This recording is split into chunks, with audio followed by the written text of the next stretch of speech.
Agora já está gravando, tá? Então, voltando aqui, né? A gente vai falar hoje dos principais fundamentos de sinais e sistemas, né? Primeiro, a definição de sinal. Então, a gente pode falar sinal é a função de uma ou mais variáveis, né? Pode ser, por exemplo, não só o tempo, pode ser o espaço, etc. Mas, normalmente, a função a definição de sinal em si é alguma coisa que vocês já estão acostumados a ver, uma função no tempo, tá? É que normalmente você tem lá o x e o y, né? Em vez de ser alguma coisa em função de x, vai ser em função de t, tá?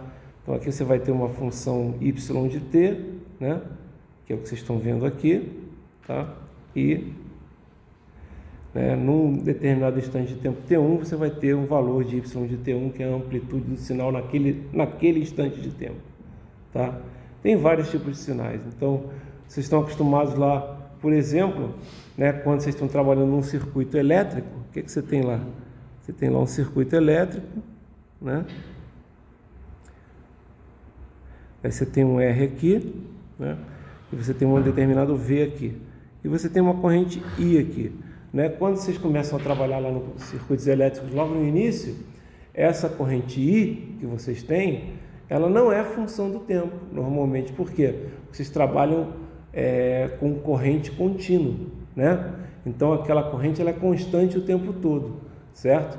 Então normalmente você não faz isso, mas quando vocês começam a trabalhar com corrente alternada, etc., né? Vocês têm que colocar o quê? Vocês têm que colocar um I de T e um V de T, né?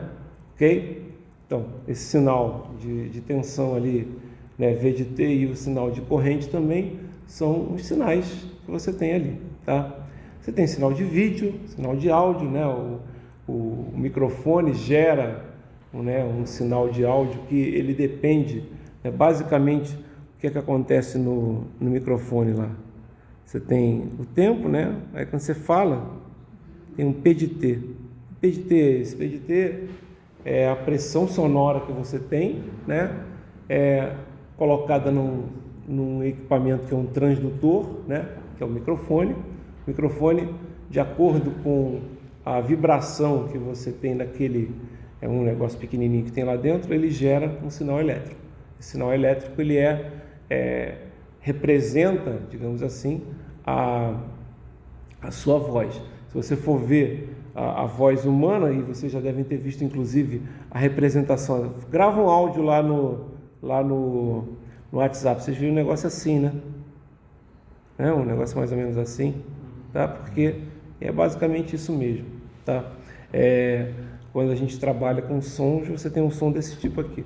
Cada uma é como se fossem várias senoides aqui, né, de determinadas frequências, tá certo? Por isso que fica essa coisa misturada. E isso aqui, ó, você vai ver que se você estiver trabalhando com uma parte de som grave, a senoide é mais espaçada, som agudo, a senoide é mais fechadinha assim, tá? E esse tamanho aqui, ó, né, é a amplitude do sinal. A gente vai falar sobre isso.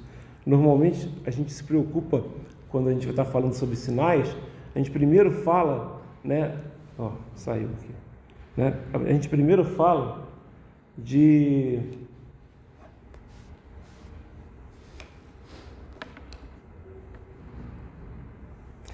opa, um contato legal. Desculpa. Você vai ficar quietinho aí. Opa, tá difícil, hein? Vou ter que trocar esse cabo aqui, mas eu não trouxe outro, então a gente não consegue fazer isso. Só se fazer uma coisa aqui que talvez resolva. Espera aí. Vou dar uma pausa aqui, galera. Lembra que eu pausei? Aqui. Eu tinha pausado. Ok, então voltando aqui, desculpa aí a parada. Então, olha só, esses sinais aí, né? Normalmente são sinais que vocês são mais comuns a gente falar, né? Mas, por exemplo, esse sinal aqui, ó, deixa eu pegar aqui um exemplo que já tem aqui embaixo, né? Esse sinal aqui, por exemplo, é o índice da Bolsa de Valores, né? Normalmente esse sinal aqui, ele é um sinal que ele varia, você está vendo, ele está variando aqui, né? Com a data, né? Então, até não é, essa figura aqui não é das melhores. Normalmente você tem uma figura que aparece assim, ó. Porque normalmente o índice você marca o índice num determinado dia, né? O fechamento, né? Então você tem, por exemplo, aqui, ó, o valor aqui. Aliás, a gente já viu que às vezes você não usa, né, esse pauzinho. O valor aqui normalmente no dia tal, né? No dia que você está trabalhando, no dia 1, por exemplo, né? Esse valor, no dia 2 é esse, no dia 3 é esse. Então, os valores podem variar aqui, não pode? Aqui ela fechou os 2 dias aqui fechou no positivo, e nesse terceiro dia aqui fechou no negativo, e às vezes é difícil enxergar essas bolinhas aqui. Então, normalmente, o que se faz? Se coloca, né, um tracinho aqui, tá? Esses sinais aqui, esse sinal que eu acabei de mostrar, é um sinal que a gente chama que é discreto no tempo, tá? Por quê? Porque você não tem um sinal, ele não vai daqui, né, desse ponto aqui A para esse ponto B, ele não vai continuamente variando, você tem uma variação abrupta ali, certo? Ok? O tempo aqui ele é uma variação abrupta. Vocês vão ver que uma das coisas que o engenheiro mais faz atualmente, né, hoje em dia, é o quê? É pegar o sinal que é contínuo no tempo, pode ser uma voz, por exemplo, aquele sinal que a gente estava analisando lá em cima, né? Um sinal de voz, alguma coisa aqui que eu já escrevi, né? E simplesmente você fazer com que essa voz ela seja amostrada, certo? E aí você pega e transforma esse sinal que é contínuo no tempo num sinal discreto no tempo, tá? Essa amostragem que eu acabei de falar, ela é uma das coisas mais importantes que a gente tem na parte de sinais e sistemas. A gente vai ver lá em Sinais e Sistemas 2, né? O teorema da amostragem, tá? Que é muito interessante porque tem uma série de restrições, né? Mas você pode mostrar que se você fizer uma amostragem bem feita, você consegue recuperar o sinal original, tá? Na verdade, sempre você vai perder alguma parte, mas desde que você esteja trabalhando com sinais que essa parte que se perca não seja importante, por exemplo, não tem problema de você perder uma parte do sinal se o seu ouvido não vai identificar aquela perda, certo? Então, o que acontece? Muitas vezes isso ajuda, né? O que eu falo, ainda bem que o corpo humano tem suas imperfeições, né? Então, por exemplo, se não tivesse suas imperfeições, ia dar muito mais trabalho para o engenheiro, né? Você consegue verificar movimento, né, de uma imagem se você conseguir aí até 24 quadros por segundo, né, na sequência. São quadros estáticos, como se fosse fotografia, você consegue identificar movimento. Já pensou se a gente tivesse um olho super poderoso? O coitado do engenheiro ia ter que trabalhar triplicado, né, quadriplicado. Nosso ouvido é a mesma coisa, a gente só consegue sons de 20 Hz até 20 kHz, né? A maioria das pessoas nem escuta 20 kHz, né? Ok? Nem 20 Hz, 20 Hz é tão baixinho que você também não escuta muito direito, né? Você sente, né, basicamente, tá? Então, a gente vai ver isso mais tarde, né? Mas é importante a gente conhecer justamente essa teoria aqui, é a teoria básica para a gente poder começar a trabalhar, por exemplo, com um campo que a gente chama de processamento digital de sinais, que é justamente, porque está até errado falar processamento digital, a gente vai falar isso nessa aula. O certo é falar processamento de sinais em tempo discreto, ok? Legal.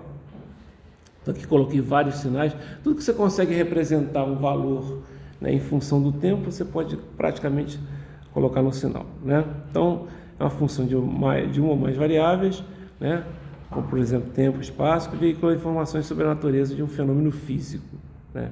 Essa definição nunca é pedida, né? Então aqui, por exemplo, sinal de pressão arterial, né? Aquelas batidas, né? Você pode ter a pressão máxima, né? Estólica, sistólica, eu não sou médico, né? Então não sei falar os nomes corretos. Aqui já é esse sinal, um sinal claramente, né, de tempo contínuo. Você pode ver que aqui, apesar dessas marcações, né, o sinal é um sinal de tempo contínuo, né? Eu posso transformar ele em um sinal de tempo discreto? Claro que eu posso, é só pegar, por exemplo, ó, em meio, ver qual é o valor dele, em 1, qual é o valor dele, né? Em 1,5, qual é o valor dele, em 2, qual é o valor dele, certo? Eu consigo transformar esse sinal em tempo contínuo em sinal em tempo discreto. Então, eu consigo amostrar a minha variável tempo ali, e aí eu transformo, né, aquilo que era em tempo contínuo em tempo discreto. De cara, olha só, se vocês, por exemplo, usarem só as variáveis, só essas amostras que eu acabei de mostrar, e tentar gerar o sinal, né, sem interpolação nenhuma, sem criar nenhum método matemático, olha como é que vai ficar o sinal se você tentar fazer a conversão. Né? Se a gente for tentar meio que fazer a conversão direta, né, só unindo os pontos. Tem nada a ver com o sinal original, concordam comigo? Por quê? Porque essa amostragem não foi adequada, aquele negócio que eu falei do teorema da amostragem. Se eu tivesse amostrado assim, ó, por exemplo, né, com tempos menores, vocês estão entendendo? Na hora que eu fosse fazer a minha ligação, olha como é que ia ficar bem próximo do sinal original. Vocês estão entendendo o que eu estou falando, não é? Entendeu? Então, é isso que vocês vão ver mais tarde lá. Primeiro tem que chegar lá em transformada de Fourier, é em sinais 2, tá? E mesmo assim a gente não vai ficar, assim, até dá para demonstrar o teorema da amostragem, mas eu normalmente só uso o teorema propriamente dito, né? Demonstração não é nem complicada, mas a gente perde um tempo grande, tá? Ela é comprida, não é complicada, tá? E o sistema? O sistema é qualquer coisa que você tem que pode pegar sinais e transformar em outros sinais, por exemplo, tá? Então, olha lá, ele fala uma entidade. Entidade é ótimo, né? Parece coisa de filme de terror, né? Uma entidade, né? Essa definição é do livro do Oppenheimer. Eu não falei dos livros, daqui a pouco eu falo, né? Que manipula um ou mais sinais para realizar uma função gerando novos sinais, tá? Legal. Então aqui normalmente, ó, você representa o sistema assim, né? Um bloco, né? Então você tem aqui, ó, as entradas, né? E aqui as saídas. Até botei aqui entrada e saída, né? Tá entre parênteses aqui, mas isso aqui a gente coloca às vezes, eu uso muito esse S, né? Para dizer que é um sistema, tá ok? Um sistema S, né? E aí a gente vai, por exemplo, trabalhar, a gente vai, dependendo do que o sistema faz nos sinais de entrada e de saída, a gente pode classificar esse sistema, vocês vão ver isso. É uma das partes complicadas, né? Por exemplo, vai ter questão na nossa primeira avaliação, que vai ser justamente classificar um sistema, né? Um sistema assim, por exemplo, entra um sinal x de t e sai um sinal y de t, que é o seguinte, é 2 vezes x de t, né? O que esse sistema faz? Ele dobra o valor do sinal x de t, né? Se ele dobra o valor do sinal x de t, ele tem cara de ser um amplificador de sinal. Vocês ainda não viram a eletrônica, não? Agora, né? Então, uma das coisas que vocês vão aprender a fazer com os transistores é amplificar sinal, né? Ok? Um sinal, por exemplo, por que amplificar sinal? Porque você quer aumentar a amplitude, o nome amplificar, né? Aumentar a amplitude. Por que você quer aumentar a amplitude? Para escutar melhor, por exemplo, né? Um sinal de som, um sinal de áudio, ele pode ter lá um valor, né, de tensão baixinho. Se você colocar para reproduzir no alto-falante, num fone, tudo bem, mas se você quiser colocar, né, para arrebentar o quarteirão, né, quebrar com tudo, né, fazer uma festa pancadão aí, você tem que fazer o quê? Você tem que aumentar o valor daquela tensão para entrar num alto-falante que só funciona, né? O que é um alto-falante? Ele é um transdutor, ele transforma um sinal elétrico em ondas mecânicas com aqueles, né, com os falantes. Se você colocar uma tensão elétrica pequenininha, ele simplesmente, né, não vai... O que é o botão de volume? O botão de volume é o regulador do amplificador. Se você colocar 0, ele não está amplificando nada, ele está até tirando, né? Se você colocar 1 lá, ele está o sinal original, você não vai escutar nada. Não adianta ter um alto-falante do tamanho de uma montanha que não vai sair nada porque o sinal está muito baixo. Você tem que colocar mais tensão. Quanto mais tensão, mais aqueles falantes vão vibrar e maior o som que você vai ter. Tá ok? Então é basicamente é isso que se faz, né? Então um amplificador. Aqui é um amplificador, ele dobra o tamanho do sinal, né? Aí, sabendo disso, por exemplo, você consegue fazer uma relação entre a saída, que é o Y de T, e o X de T, que é a entrada. Nesse caso aqui é 2 vezes. Aí eu pergunto, será que esse sistema aqui, a gente vai falar o que é um sistema linear? A gente vai explicar o que é. Ou ele é um sistema não linear? Vocês vão ver que esse sistema aqui é um sistema linear, né? Porém, se eu fizer isso aqui, ó, se eu pegar simplesmente fazer que a saída é 2 vezes x de t, se eu simplesmente somar uma constante, né, uma constante padrão, um C, certo? Se eu fizer isso, poxa, eu só somei um valor constante, então deve ser linear também. Vocês vão ver que não é. Tá ok? Vocês vão ver que não é. Tá ok? Quando a gente estiver falando sobre sistemas. Tá? Aí, por exemplo, será que esse sistema é estável ou ele é instável? Vocês vão ver que esse sistema aqui, o original sem essa constante com constante também, né? Mas será que ele é estável ou é instável, né? Aí a gente vai ver como é que se classifica dessa forma. Vocês vão ver que isso aqui é estável. Por quê? Desde que a entrada seja um valor que não tende a infinito, digamos assim, seja um valor estável, né? Um valor que não tende a infinito, a saída ela nunca vai tender a infinito, porque ela depende da entrada diretamente, ela simplesmente dobra. Então, mesmo que ela seja muito alta, quando você dobrar, não vai chegar em infinito. Você não vai ter uma saída infinita. Porém, quer ver um sistema bem simples que dá instabilidade? É um sistema inversor. Você tem um sinal x de t aqui, e aí você tem a saída que é 1 sobre x de t, né? Aí você fala, bote qualquer valor, você pode colocar qualquer valor limitado, que a saída vai ser limitada, qualquer valor, bota 0, 0 é um valor limitado, aí a saída vai dar o quê? Vai dar infinita, porque você colocar 1 sobre 0 é uma coisa que tende a infinito. Então esse sistema, apesar de muito simples, um sistema inversor, né, ele simplesmente é um sistema instável, né? Ele pode ser estável dependendo da entrada, mas aí você não pode botar dependendo de, né? É uma estabilidade, a gente chama de limitação de entrada e limitação de saída. Nesse caso, a entrada limitada 0 gera uma saída ilimitada infinito, que não é. Mas isso vocês vão ver depois, tá? Mas são classificações que a gente usa, tá? São importantes, tá? São importantes. Então aquele botão, outro exemplo de sistema, um circuito, ele pode ser um circuito, ele é um sistema, com certeza. Entra um sinal I de T e sai uma tensão V de T, certo? Né? Num determinado resistor, né? Sistema auditivo, sistema de controle, vocês vão ver lá, sistemas de controle, então tem vários aqui. Eu vou mostrar aqui um exemplo que eu peguei aqui dessa transparência, né? Que vocês vão ver que é bem comum, vocês vão ver lá em controle no 4º ano, certo? Então aí vocês vão ver vários sinais, vários diagramas de bloco, cada diagramazinho daquele de bloco é um sistema, tá?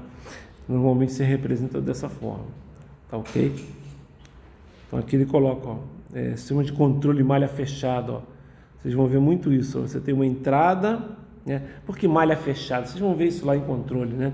Eu já dei muito aula disso, então eu tenho facilidade de falar. Então, por exemplo, tem uma entrada, aí normalmente você tem um transdutor de entrada. Por quê? Porque a entrada é um sinal analógico, você vai trabalhar com controle digital, por exemplo, né? Aí esse transdutor, ou porque a entrada é um sinal que você não quer, que você não consegue mexer, nem sempre isso. Por exemplo, agora a minha entrada é a voz, eu quero trabalhar com um sinal de voz. Eu tenho um transdutor que é o microfone, vai transformar num sinal elétrico. Não precisa nem ser uma coisa amostrada, sinal elétrico. Aí entra um sinal elétrico que representa a minha voz, né? Aí passa num controlador, passa num sistema, que é um amplificador, etc. E tem lá uma determinada saída, né? Aí minha voz está com tá? Vocês estão escutando mal porque tem um ruído, né? Então você pode simplesmente, ó, isso aqui pode ser um sistema de limpeza, né? de voz. Vocês quando de voz não, de sinais de áudio, né? Vocês podem simplesmente fazer isso aqui. Aí por que essa volta aqui? Vocês podem ver, ó, a seta está sempre indo, tá vendo aqui, ó? Aí você pode ter ruídos aqui, né? Tá sempre indo, de repente a seta volta, olha aqui, a seta voltando aqui. Isso aqui é o seguinte, é que você, a gente chama de realimentação, você verifica na saída se tem alguma coisa que está atrapalhando, e você usa esse sinal aqui de realimentação, que é o que você gostaria de ter, né? Para ver se é o que você queria, certo? Entendeu? Então, vocês vão ver isso lá em controle, tá? Então, basicamente, é um sistema desse tipo aqui, né? Aqui o sistema de amortecedor, né? Um sistema de suspensão de um carro, né?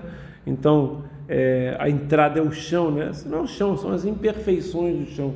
O que vai acontecer quando você passar num buraco, né? Se fosse totalmente direto, se não tivesse a suspensão, você seria muito difícil. O desconforto para dirigir seria muito grande, né? Passaria toda a imperfeição do terreno para você, né? Quando você tem as suspensões, isso facilita muito, né? Fica muito mais confortável, né? Mas em compensação, o carro também você perde um pouco não é o controle, mas você perde um pouco mais em alguns casos da estabilidade, porque a suspensão ela fica muito mole e às vezes ela não consegue transmitir o que ela deveria transmitir para a carroceria, né? A suspensão dura é aquela que você vê, ela quase praticamente absorve ali e você não tem muitas perdas pelo sistema de molas e coisas do gênero, tá? Vocês também vão ver isso aqui lá em controle, né? Que você pode modelar isso, né? Usando elementos mecânicos, certo? Aí a parte quem gosta de engenharia mecânica é a parte da mecânica. Eu fico brincando, né? Antigamente a engenharia mecânica principalmente falando de automóveis, tem vários tipos de engenharia mecânica, viu, pessoal? Por exemplo, que vocês normalmente, na maioria dos cursos, vocês não trabalham com esse tipo de engenharia mecânica que eu vou falar, mas, por exemplo, lá no Instituto Militar de Engenharia tem mecânica de armamento, né? Então, é como, né, fabricar uma pistola, como fabricar um canhão, qualquer coisa desse tipo, né? Um míssil, né? Isso é engenharia mecânica de armamento, mecânica de aeronáutica, né? Então, tem a ver com das superfícies do avião, né? Como você vai trabalhar em cima disso, tá? A gente, quando fala mecânica, o cara sempre lembra de carro, né? Que é o mais comum, tá? E a gente está roubando, né? A engenharia elétrica está roubando, né, a indústria automobilística, né? Roubamos uma parte do carro, que é o motor, né? A ideia, talvez, o pessoal fala que não sei o quê, mas realmente tudo leva a crer que nós tenhamos uma modificação nessa parte de motores aí, os motores a combustão de combustível fóssil, etc., a tendência é realmente terminar, né? Mas, claro, isso vai demorar muitos anos ainda e em alguns casos talvez seja mais efetivo você ter um motor desse. O problema do motor a combustão, né, é que ele é muito ineficiente, né? Okay? É menor do que 50% a eficiência, né, da conversão da energia. Isso atrapalha bastante, tá? Bom, quando a gente trabalha, né, em sinais, né, então a gente tem sinal, né, da classificação, né? Então, primeira coisa, sinal de tempo contínuo, né? Então, a gente já mostrou, né? Quando você tem a variável tempo, você está trabalhando, né? Se você estiver trabalhando aqui com a variável tempo, T, né? O sinal de tempo contínuo normalmente é uma coisa assim, tá? Ele é contínuo no tempo, tá? Pode ter valores negativos do tempo? Pode, né? Depende de onde você coloca a sua referência, tá? Porém, o que acontece? Vocês vão ver que quando a gente trabalha na maioria dos sinais que que a gente trabalha na prática, né, você pode usar sinais que têm valores no passado. A maioria que a gente trabalha fisicamente, né, a gente trabalha basicamente com os sinais a partir de uma origem, de um determinado tempo t0, tá? E aí você pode definir aquele tempo como sendo zero. Legal? Uma coisa importante, quando você trabalha com sinal de tempo contínuo, o importante é ver que a notação que se usa é isso aqui, ó, parênteses, tá? Esse é um sinal aqui, por exemplo, de tempo contínuo, y de t aqui, né? Ou um x de t, tanto faz, tá? É bom botar x de t para vocês lembrarem que o t agora aqui, né, é a variável que você está trabalhando, tá? Aqui uma onda triangular, né? Sinal clássico de tempo contínuo, né? E sinal de tempo discreto. Aí o que acontece? Se você pegar lá um sinal de tempo contínuo e amostrar, você já tem um sinal de tempo discreto, tá? Por exemplo, o tempo é contínuo, a gente está acostumado aqui em trabalhar, né, no tempo em si, né, que a gente tem aqui, minutos, segundos, etc., é contínuo, né? Mas o sinal da bolsa, ele só vale nas 17 horas do dia da segunda, da terça, da quarta, da quinta e da sexta. Aquilo ali é o valor, né, do índice da bolsa quando daquele fechamento. Então, é uma amostra de tempo, e aí você pode marcar aquilo como sendo um tempo discreto, tá? É uma variável independente, é uma variável discreta. E aqui tem uma coisa importante, ó, é um colchete. Toda vez que estiver representando alguma coisa com colchete, é tempo discreto. Normalmente, quando a gente fala em tempo discreto, também a gente não usa a variável t, a gente usa o variável n, né? Por quê? O sinal é representado dessa forma aqui, ó. Então aqui, ó, isso aqui é só para marcar que aqui pode ser 1, aqui pode ser 2, aqui pode ser menos 1, então, ó, aqui pode ser 0, o sinal, ó, 3, aqui pode ser 2, aqui pode ser menos 1, tá? Sinais de tempo discreto, né? A amostragem de um sinal de tempo contínuo gera um sinal de tempo discreto, eu já falei para vocês, né?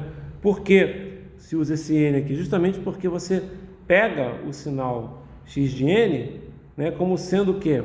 Como sendo o valor, né, do sinal x de t, de tempo contínuo, tá? Nos intervalos de tempo, t, 2t, 3t, onde esse t grande aqui, né, esse t grande que está aqui, né, é o que a gente chama de período de amostragem, tá?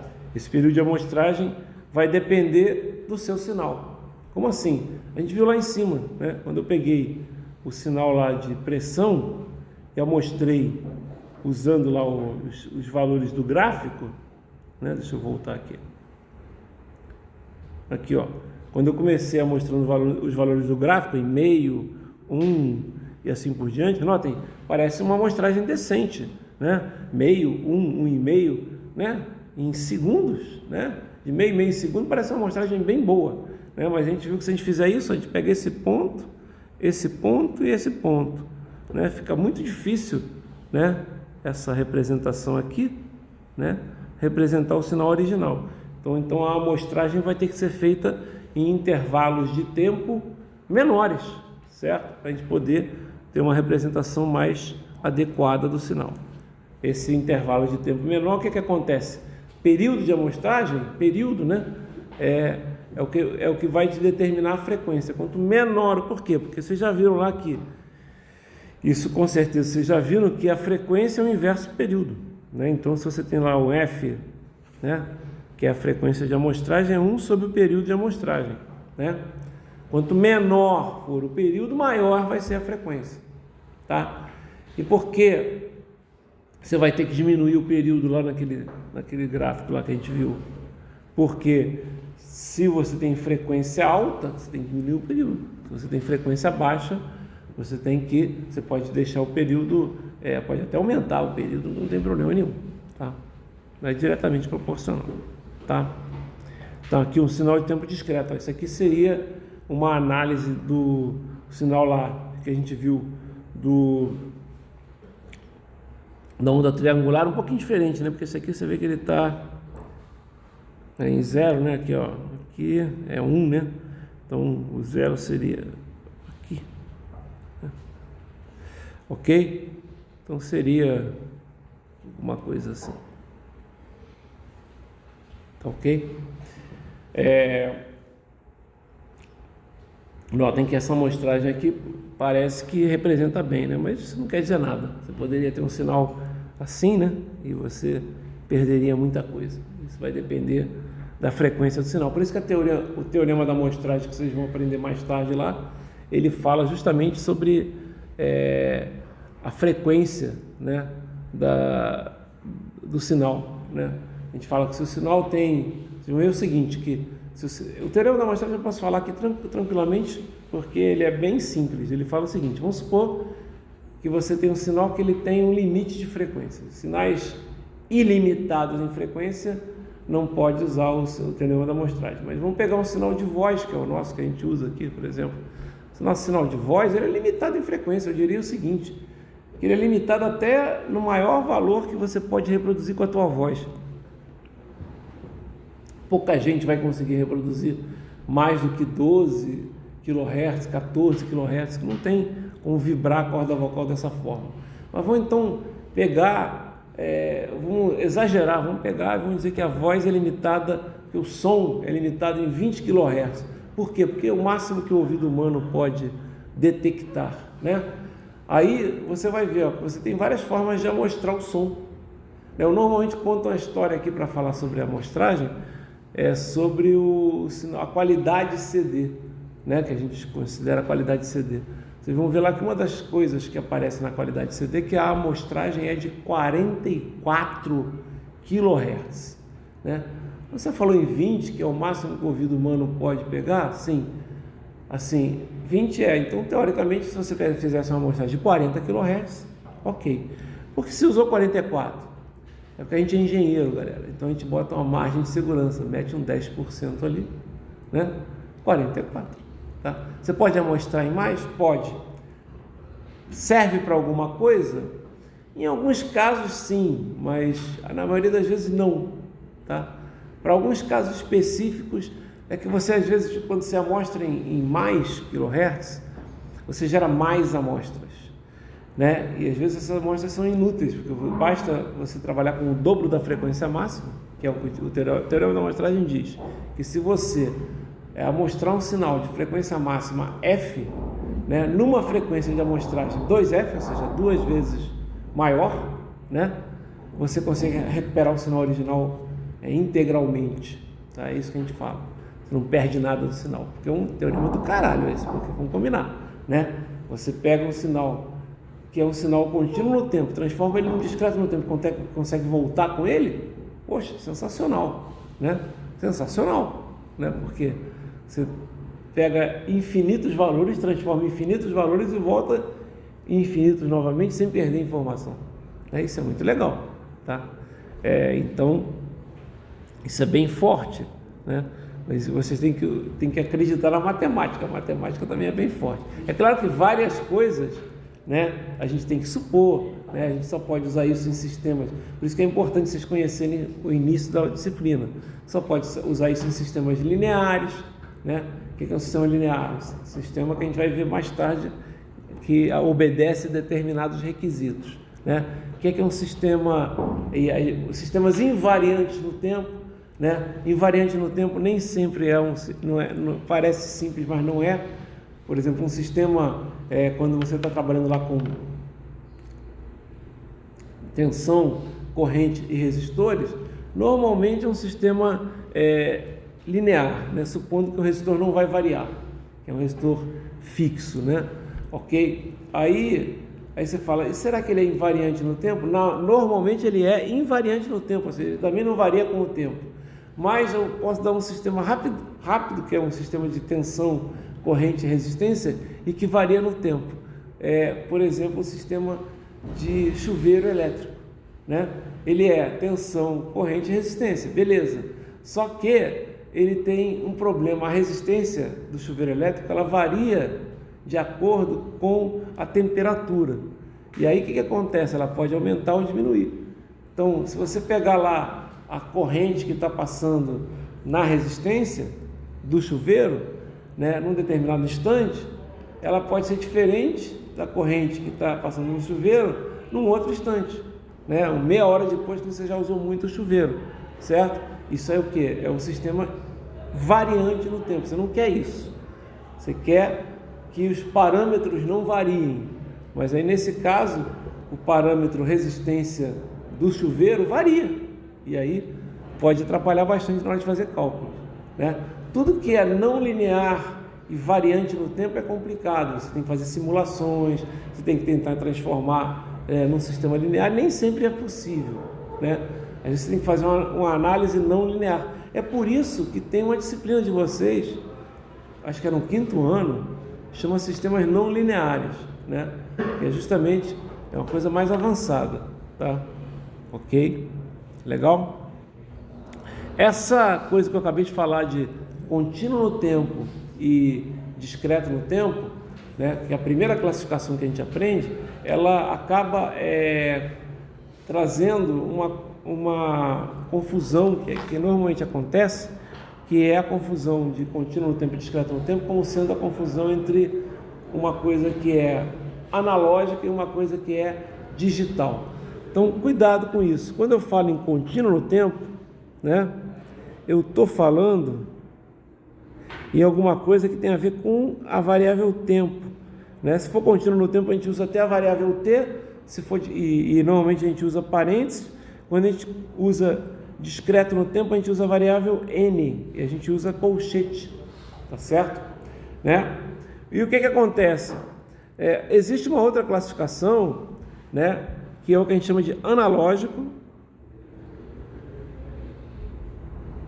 e digital, tá? Analógico e digital não tem a ver com a variável tempo, né? Tempo discreto e tempo contínuo.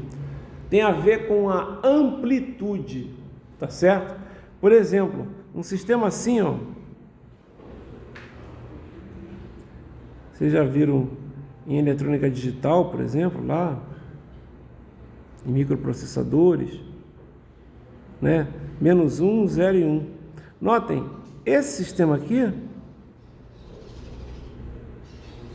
né, é um sistema digital, né? E do jeito que está aqui, ele é contínuo no tempo, né? Porque você está vendo, eu não tirei a caneta para desenhar ele, certo? Eu não tirei a caneta. Agora você pode pegar um sistema que é praticamente igual a esse aí, só que é assim, ó.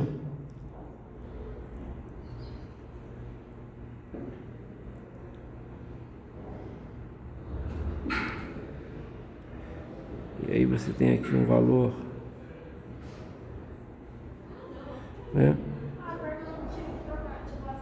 E aqui você tem um valor assim, por exemplo, tá? Vou colocar essas coisinhas assim. Esse sistema aqui, ele é contínuo, ele aqui é um sistema que esse aqui é digital e contínuo no tempo. Esse aqui é digital e discreto no tempo, tá? O que é digital? Digital é quando ele tem valores, por exemplo, definidos apenas em alguns valores definidos, ó, na amplitude. Então aqui é 0, é 1, né? É 2, tá? São valores fixos na amplitude, né? Então aqui também, ó, aqui é 1, aqui é 0, aqui é -1. Porém, eu poderia ter uma coisa assim, ó. Isso é bem comum, ó.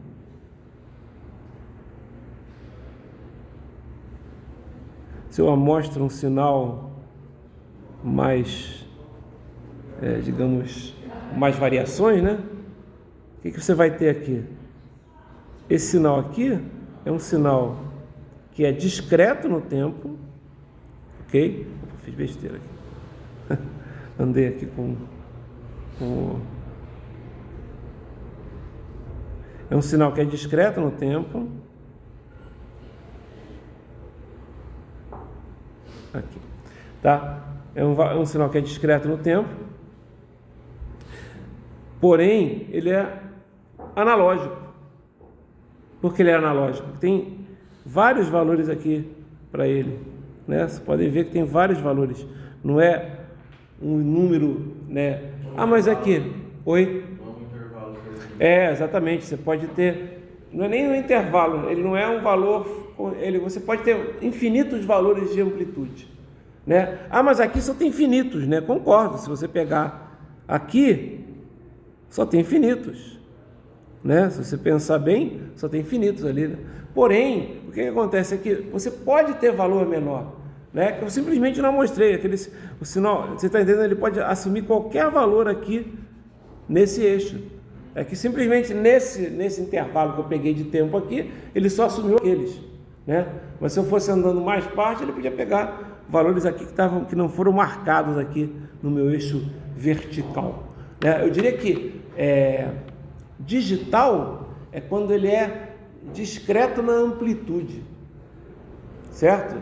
E analógico é quando ele é contínuo na amplitude. A gente não tem contínuo no tempo e discreto no tempo, certo? Então, digital, a gente podia dizer que ele é discreto na amplitude, valores fixos de amplitude que não podem mudar, né? E contínuo na amplitude é analógico, certo? São classificações diferentes, entendeu? Contínuo no tempo, discreto no tempo é aqui.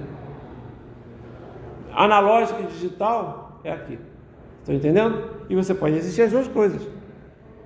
Tanto que essa figura aqui é a figura que você consegue ver as duas coisas. Ó. Aqui, esse sinal aqui, contínuo no tempo e contínuo na amplitude. Então ele é um sinal. Se ele é contínuo na amplitude, ele é analógico, e ele é contínuo no tempo, certo? Ok? Esse aqui de baixo, pode ver que é a amostragem de cima. Então, não é basicamente a amostragem de cima? Então ele é analógico, certo? Só que ele é discreto no tempo, certo? Aqui, né, você tem um sinal que é digital, pode ver que aqui você só tem esses valores aqui, ó, 1, 0, aqui o 7, e esse valor aqui que é 1, né? Esses são os valores fixos na amplitude, né? Ele é digital e ele é contínuo no tempo. Ele é contínuo no tempo, não é? Contínuo no tempo, certo? Então, no tempo 2,7, qualquer coisa, ele existe. Uma das coisas que vocês vão ver lá, quando a gente está trabalhando com sinais discretos no tempo, é que não existe valor, por exemplo, do sinal, né? Para o valor, se você tem um sinal que foi discreto no tempo, ele foi amostrado, então ele vale no valor 0, no valor 1, na amostra 0, na amostra 1, na amostra 2, na amostra 3, tem uns buracos no tempo, né? Então, quanto é que ele vale em 2,3? Não existe. Ele não existe. Isso vai causar problemas, vai gerar alguns problemas quando a gente fizer algumas operações com esse sinal. Vocês vão ver isso, né? Porque quando a gente estiver trabalhando com compressão de sinal, né, e expansão de sinal, vocês vão ver isso, tá? Ok? Então aqui, ó, digital contínuo no tempo, aqui é digital e discreto no tempo. Na verdade, quando você está no computador, né, você trabalha basicamente aqui. Por quê? Primeiro, você tem que amostrar para cada tempo, para você ter lá uma matriz que representa o sinal. Ah, mas o valor na amplitude pode ser qualquer. Mas não pode, né? Senão a gente não consegue representar. Imagina, você vai ter que simplesmente, pelo menos dividir, né? Você pode até fazer muitas divisões no eixo vertical, né? No eixo da amplitude. Quanto mais, melhor. Mas você não pode botar infinitos, porque você não pode armazenar infinitos valores. Você está entendendo? Porque o computador tem uma memória limitada também. Então, o que você faz normalmente para... E vocês vão ver lá em transmissão digital, isso que eu estou falando. Lá no 5º ano, sei lá. Ou no 4º, sei lá. Isso aí, a gente tem que... a gente faz essa operação que é, digamos, a discretização de amplitude, porque a discretização no tempo é a amostragem, certo? Tem até um teorema que resolve o nosso problema. O problema é que você também tem que, na hora de transformar em coisas, né, que são discretas no tempo, né, e digitais, você tem que discretizar na amplitude também. Discretizar na amplitude é justamente pegar esse sinal aqui em cima, que eu discretizei na amplitude aqui, ó. Né? Eu só estou usando os valores 7, 5 e 1, né? Que são os valores que ele pode assumir, né? Se você discretiza na amplitude, quanto mais sinais quanto mais discreto, quanto mais coisa você tiver, melhor. Vai depender muito do sinal, né? Então, se tem um sinal que varia pouco, pessoal, você precisa botar tantas informações. Se ele varia muito, você tem que colocar muitas informações, certo? A discretização de amplitude é justamente uma das coisas que é colocada quando você faz lá a qualidade CD, né? Que é o seguinte: você usa o número de bits que você usa para representar a amplitude, pode ser normalmente 8, pode ser 16. Se você usa 8 bits, você tem 256 níveis de amplitude, que é 2 elevado a oitava. Se você usa 16, você tem 65.536 níveis. O ouvido humano às vezes não consegue identificar entre o 65.536 e o 65.335, então você não vai perceber, né, essa diferença. Então, a qualidade CD, você basta usar 16 bits, mas se você quiser usar 32 é melhor e coisas do gênero. Vai depender muito do que você está fazendo. Essa operação vocês vão ver lá em transmissão digital, não vou falar, já dei aula disso, né? Mas já dei aula de praticamente tudo aqui na UEM, né? Então, a transmissão digital essa discretização que você utiliza na amplitude, a gente chama de quantização. Então, obviamente, quando você trabalha com sinais da natureza, você vai ter um erro de quantização. Já como você tem o teorema da amostragem, desde que o sinal seja limitado, você nunca vai ter um erro de amostragem no tempo. Por quê? Você pode simplesmente amostrar uma frequência 2 vezes maior. Você às vezes não amostra. Por quê? Para você economizar dados, galera. Cada uma dessas informações tem que ser guardada numa posição do computador. Se você começar a mostrar demais, o que você vai ter? Informação demais. Quanto mais informação, né, mais memória você vai utilizar, certo? Ok? Por que você tem que quantizar? Porque você tem que armazenar na memória, pô. Se você começar a colocar, se você quantizar muito, né, se você discretizar muito na amplitude, porra, em vez de você armazenar numa posição de memória de 8 bits, que é 1 byte, você vai ter que, por exemplo, quando você armazena a voz, vocês já começam. Porque o CD tem 650 mega? Tudo tem a ver com o teorema da amostragem e com a quantização. Vocês vão ver depois, eu vou falar sobre isso mais tarde. Na próxima aula eu falo sobre isso, porque hoje já são 9h20, né? A aula termina a que horas? 9h25, então, já estamos quase acabando. Mas aquele analógico que você tem no tempo ali, se você Sim. quantizar ele... Se você quantizar ele, vai transformar ele num digital discreto no tempo. Entendeu? É isso aí, um analógico discreto no tempo. Quando você quantiza, vira um digital discreto no tempo. Você sai daqui, né? O que é quantizar? Vamos quantizar aqui usando essa escala que está aqui. Vamos supor que você só pode ter esses valores aqui, ó. 0,2, 0,4 e 0,6. Olha como é que você vai quantizar, ó. Aqui não vai ter erro nenhum, legal? Aqui esse cara vai virar esse. Esse cara vai virar esse. Esse cara, vamos dizer, vai continuar, vai virar esse. Esse cara, vamos supor que ele está mais próximo lá de 0,6, vai para cá. Está entendendo o que eu estou falando? E esse erro aqui entre o valor real e o valor quantizado é o erro de quantização, né? Como é que você diminui o erro de quantização? Aumenta os níveis aqui. Concorda? Se eu aumentar os níveis aqui, eu vou errar menos? Concordam comigo? Só que aí o que acontece? Por quê? Vou até falar agora, tem 5 minutinhos. Vou falar porque o CD, né? Tem, não sei se vocês já viram, se você pegar um CD, está lá, está escrito assim, 74, CD de áudio, 74 minutos, CD R, vocês podem gravar. Eles botam lá 74 minutos barra 650 megabytes, tá? Por que eles botam barra 650 megabytes? E por que 74 minutos? Bom, 74, acho que é 74, se eu não me engano. 74 minutos, aliás, o CD surgiu por causa disso. Eles precisavam, a ideia era aplicar uma tecnologia de digital e discreta no tempo para o som, certo? Então o que eles fizeram? Eles procuraram obter a melhor qualidade possível, né? Naquele som analógico, né? Notem, se você tiver um amplificador, um disco de vinil, você tem a qualidade maior possível que você pode ter. Você tem um ruído que vai ser gerado pelo transdutor, que é a agulha, mas você tem uma qualidade, é um sinal analógico, então você não tem perda nenhuma em nenhum momento, né?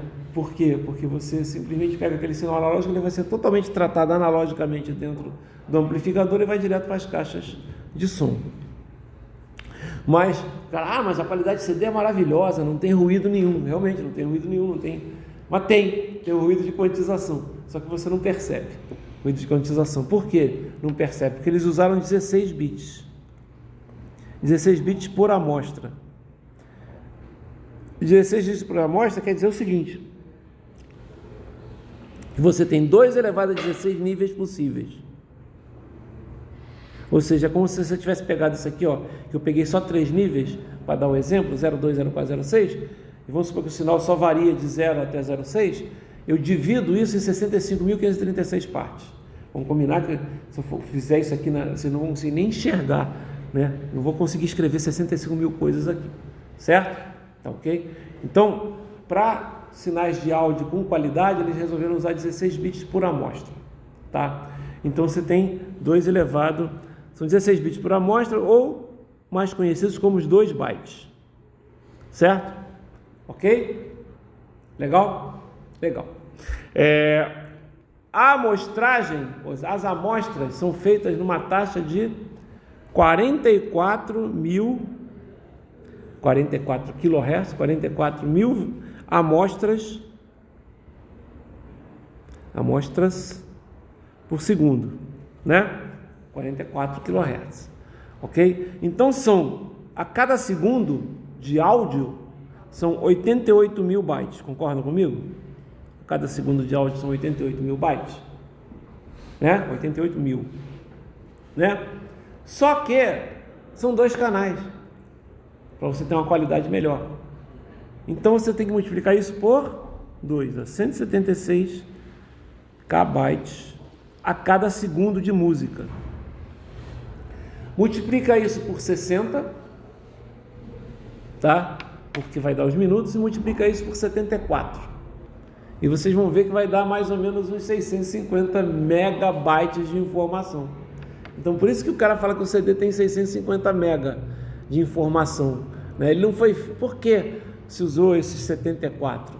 É porque na época lá o cara falava a 8ª sinfonia de Beethoven tinha 74 minutos de duração, então vamos colocar ela para caber direto no CD. E se fosse mais, tinha que usar mais de um CD, certo? Não dava, tá ok?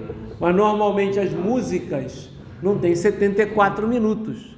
Mas um LP, se você pegasse os LPs lá na época, normalmente os LPs tinham lá 60 minutos de música, 65 minutos de música, né? Depende do LP. Se fosse né, a quantidade de músicas que você tiver no LP, se tiver um single play, né, que era o que o pessoal, que era um disco que você tinha pequenininho, inclusive, vocês não sabem nem o que é isso, já devem ter visto, né? Vocês não pegaram, não é da época de vocês. Vocês já nasceram, vocês são millennials, né? Vocês nasceram, né, nos anos 2000, não se usava LP. Hoje, quanto custa um tocador de CD? Sei lá, 50 reais, sei lá, 100 reais. Quanto custa um toca-discos? Um de boa qualidade hoje não sai por menos do que 1.000, 2.000 reais, entendeu? Por quê? Porque é um equipamento que você não fabrica mais, né, em quantidade, então você simplesmente não vai conseguir comprar ele, né, num preço razoável, tá? Mas tanto que quem guardou fez um bom negócio, né? Quem guardou aquelas coisas velhas fez um bom negócio. Eu tenho, por mais que vocês achem, né, que isso que é história de professor, né? Eu, quando tinha a idade de vocês, eu era DJ, né? Ok? Na época do IME, eu dava festa, entendeu? E era totalmente diferente. Hoje o DJ usa uma mesa de mixagem toda digital, né? Na minha época eram 2 toca-discos e um mixer, e você ficava lá, você tinha Scratch, né, que o pessoal faz hoje digitalmente, né, mas o Scratch é aquele de você voltar a música, segurar, tem que botar uma flanela embaixo do disco. Não sei se vocês já viram alguém fazer isso, né, ao vivo, mas eu fazia isso tudo, tá? Eu fazia isso tudo, né? Porque, e aí, porra, o disco arranhado, pior coisa que tinha, né? A merda que podia acontecer, você estava ali ao vivo, né? DJ, hoje o DJ vai para uma festa, fica lá fazendo um monte de coisa, não está fazendo às vezes porra nenhuma. Ele meteu essa porra na gravação toda, já está tudo pré-programado, concorda comigo? Ele mete o MacBook lá, ou qualquer outro notebook que ele estiver usando, só dá play naquela porra, ainda fica lá dançando, mexendo nos botões, não tá fazendo porra nenhuma, entendeu? Só tá dublando, né? Aquele negócio, né? Tá dublando, tá? Na minha época era tudo ao vivo, né? Então dava erro, não sei o que, acontecia. Pois é, entendeu? Então a gente tinha até às vezes alguns discos menores, né? Que era o single play, e tinha o LP que era um long play, né? Ou seja, o LP que o pessoal chama, que é o disco de vinil, né? Que o pessoal, normalmente é o long play, porque é grandão. O single play era o compacto, né? O disco compacto, era uma música às vezes. Era muito comum o cara não ter dinheiro para, ou então o cara estava no início de carreira, né? Ele fazia uma fita gravada, né? Cassete, que vocês nem sabem direito o que é, mas ele pegava uma fita cassete lá, gravava, e aí botava para a gravadora ia fazer um LP logo de uma vez pro cara não tinha nem música para ter LP, o cara fazia um compacto de 2 lados lá e distribuía, tá certo?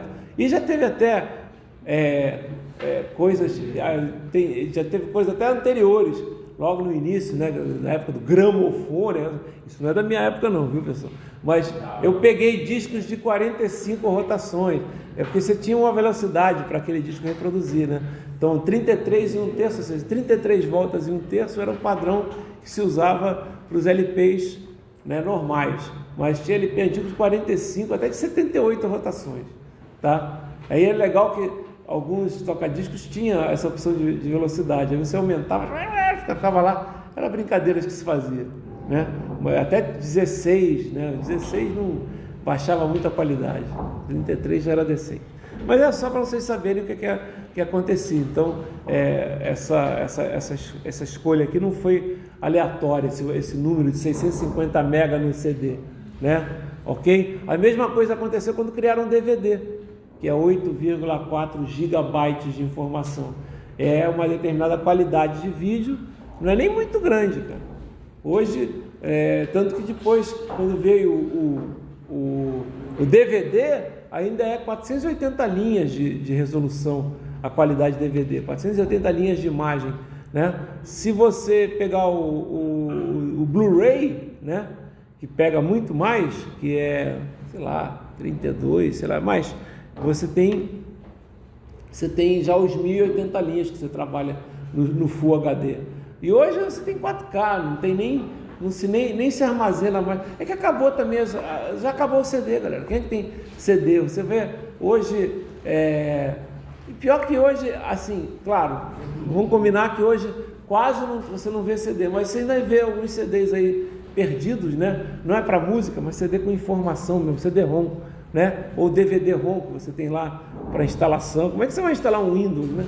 É que hoje normalmente você usa o quê? Usa um pendrive, né? Você usa uma mídia, né? Pô, você tem, eu não trouxe aqui, mas eu tenho um pendrive de 256 GB, né? Tem aqueles pendrive no Paraguai que custa R$10, que tem 1 tera, né? né? Então, pô, tomem cuidado, né? Se ele custar R$10, ele não tem 1 tera de jeito nenhum, cara. Entendeu? Esse é o problema, tá? Hoje a informação cada vez mais é uma informação que você tem que realmente precisa de armazenamento, né? E cada vez mais você vai precisar. Claro que, por exemplo, hoje você já não enxerga visualmente, por exemplo, um 8K e um 4K, né? uma 4K você só consegue identificar se você tiver uma distância muito próxima, né, para ver algum detalhezinho, né, porque se você tiver 1 metro, 2 metros de uma televisão tocando 4K e tocando 1080p, você não vai quase conseguir, a sua visão não permite, né, e 8K então tem muito marketing em cima disso, mas o cara fala assim, mas por que você faz isso então? É porque aí você pode manipular mais as informações, né? A grande vantagem de você ter mais resolução é que você pode usar isso até como forma de zoom, galera, né? Porque esse celular aqui, né, ele consegue fazer um zoom de 10x com uma qualidade absurda, que a gente chama de zoom ótico de 10x, porque ele tem um sensor de 200 megapixels, entendeu? É muita coisa, então ele consegue capturar muitos pontinhos. Aí você simplesmente dá um zoom de 10 e você chega no Full HD, digamos assim, certo? Então você consegue ver com qualidade perfeita, né? Mas ele consegue dar zoom de 100, mas aí o de 100 ele usa tecnologias digitais, ele faz uma amostragem e aí você vê serrilhamento, são coisas que vocês vão ver. Quem gostar disso, né? Essa área é uma área mais de processamento digital de imagem e de sinais, né?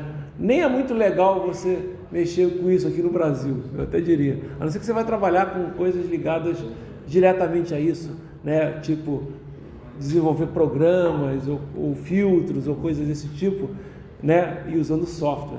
Mas trabalhar com eletrônica ligada a isso talvez não seja tão interessante. Aqui no Brasil é mais limitado. Então, ok? Legal, pessoal, desculpa aí a demora, desculpa o atraso, desculpa as coisas que aconteceram. Na aula que vem a gente continua. Tá certo?